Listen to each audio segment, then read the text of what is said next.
Yesterday, I posted a YouTube rewind for 2020, Islamic Apologetics Edition. But 2020, like every other year, featured a massive array of Islamic terrorist attacks, so I thought it might be good to add a Jihad edition.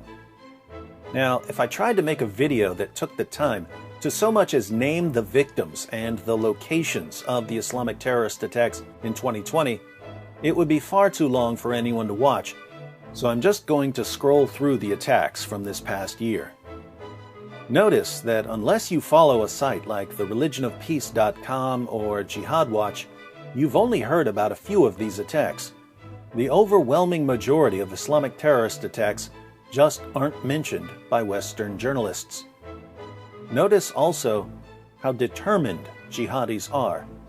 They just keep coming at anyone who doesn't adhere to their version of Islam.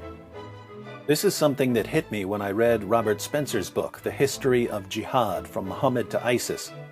I had been studying jihad for years, but most of the material in that book was new information to me. And there's a reason for that.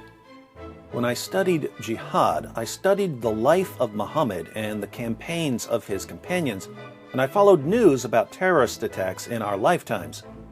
But I didn't focus much on the nearly 14 centuries in between the life of Muhammad and modern jihadis. When you go through the complete history of jihad, you see just how relentless it is. Century after century after century, jihadis don't stop coming for you. But we ignore most of the history of jihad, and we ignore most of the attacks that are being carried out in the world today.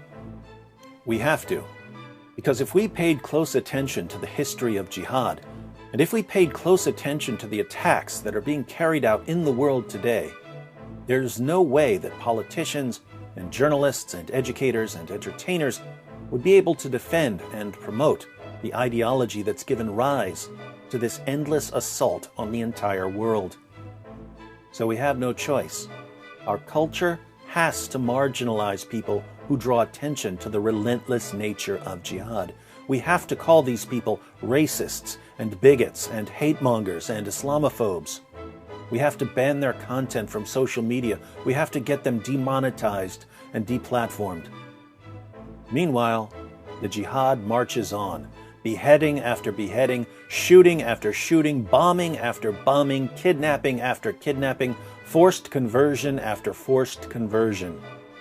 And while you and I may work tirelessly to expose it, every major institution of power and influence is protecting and promoting it.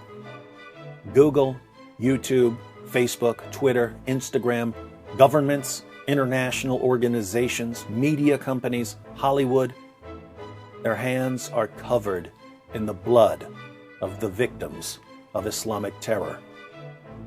And that blood doesn't come off easily.